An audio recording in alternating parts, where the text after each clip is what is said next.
Hey guys, what's going on? It's Jordan. Welcome back to the channel. Thank you for stopping by. So if you clicked on this, you were interested in this lens right here, the Canon 24-70 f4 L series lens. So let's go ahead and talk about this. I'm not going to do like a review on this because I mean this lens is super old and there are plenty of reviews out there on this. I basically just wanted to say a few things about this lens. Now, I had been looking at a 24-70 for the longest time because I wanted that focal range of 24-70.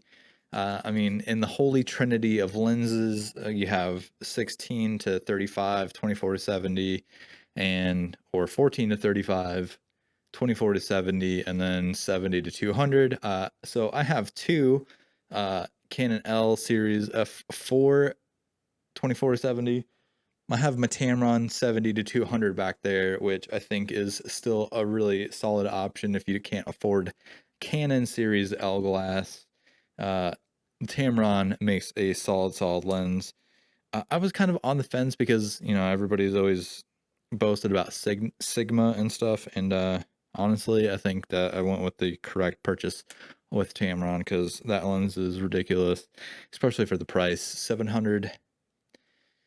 I think I paid $5.99. I've seen it for $6.99 plenty of times.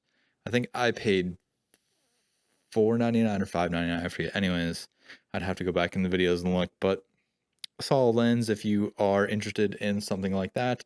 If you want to upgrade from the kit lens, the 75-300 kit lens to something a little bit better, highly recommend that lens. Anyways, we're talking about the L series 24-70. So I have been looking for a 24-70 for the longest time.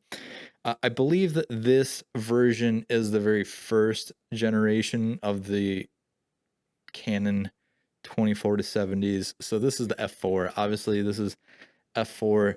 Not everybody's crazy about, you know, an f4 aperture on their lenses, but honestly, I can say even just f4 from this lens, it is ridiculously sharp. The stabilization works spectacularly. I purchased this used off of eBay. I think I paid like just under 500 with shipping and tax. So solid lens. There is a built-in macro feature, so if you're into macro photography or if you just like shooting close up, it's pretty good. I would say that there are probably better options for macro photography.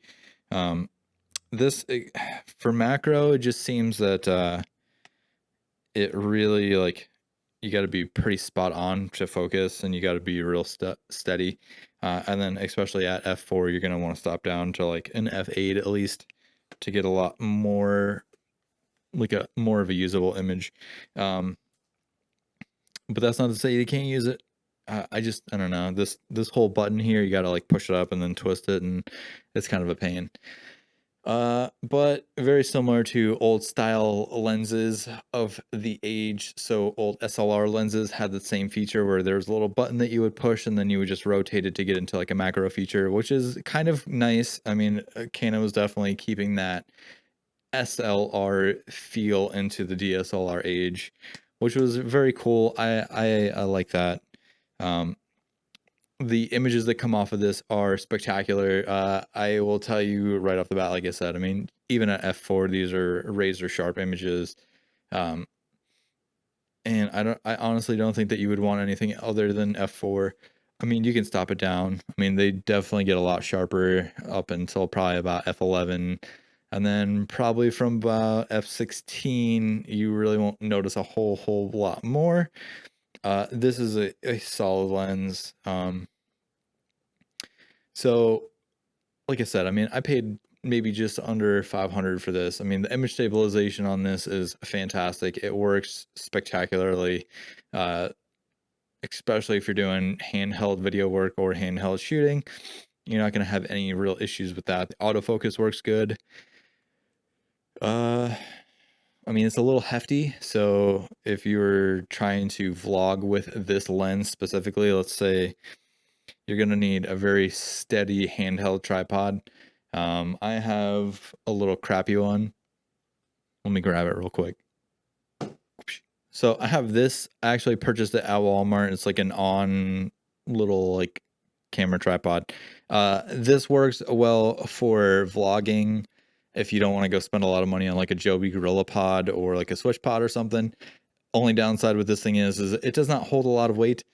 I have used the 24 to 70 on this on the EOS RP with an adapter, and definitely does not hold the weight. I can guarantee you that much. So might want to look into something a little bit more sturdy if you plan on using that 24 to 70 to vlog with. Other than that, so yes, I do have to adapt it to the EOS RP. The 24 to 70, especially the very first generation, I still think this is a solid lens for anybody that wants to step into the 24 to 70 range, that maybe doesn't want to spend a whole lot, because I know that Canon is moving away from the EF to the RF mount entirely. So you're probably definitely not going to be seeing a lot of these older EF lenses around unless people are just trying to get rid of them. I would say that if you're in the market for L glass specifically, the older EF L series lenses, still solid, man. I mean, you know, the big front element, so you got a 77 millimeter filter thread on there. It's hefty. I mean, it's image stabilized, which even at f4 is ridiculously sharp. I mean, you're not getting crazy bokeh out of this, but I mean, you're still getting, you know, what everybody wants. Do you guys like this little setup that I have right here? The standing. Do you guys prefer standing or sitting? I don't know. Anyways, so yeah, I would say that if you're in the market for some old Canon L series glass, that lens specifically is ridiculous, and yes, you should buy it. Go on eBay right now and look at some of them. Now, if you don't want the 24 to 70 range, I highly recommend the 24 to 105 f4 L series, because I mean, you really can't go wrong with that. That's the perfect walking around. If you're doing any sort of street photography, I would think that the 24 to 105 would probably be right in your ballpark.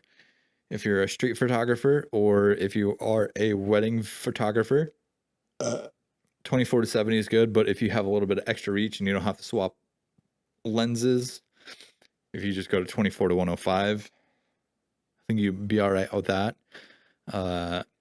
24 to 105 is probably a better solution to the main person that doesn't really do things a lot professionally like that. But I wanted the 24 to 70 because I already had a 70 to 210, and I didn't really want something that was going to overlap it type of thing.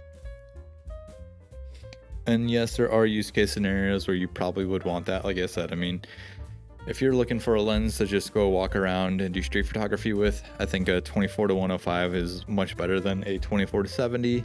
If you are a wedding photographer and you don't want to swap between a 70 to 210 and a 24 to 70, then maybe a 24 to 105 on a secondary camera, and then just have like a 70 to 210 on the other one.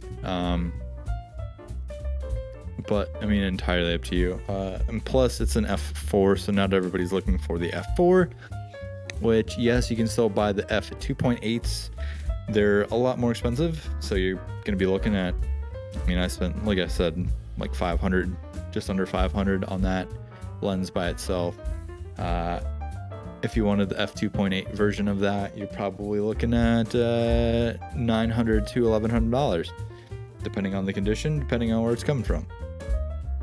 So yeah, still a solid lens, still produces some amazing images, fantastic for video work. I use it on the Blackmagic Pocket Cinema 4K as my kind of go-to lens for talking headshots and stuff.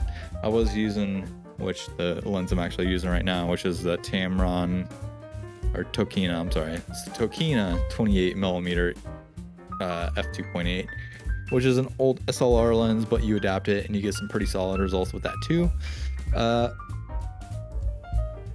I have a EF f1.4, the 50mm back there, which I've used for the Blackmagic Pocket Cinema 4K. It's okay. I mean, it's roughly a 70mm equivalent on the speed booster.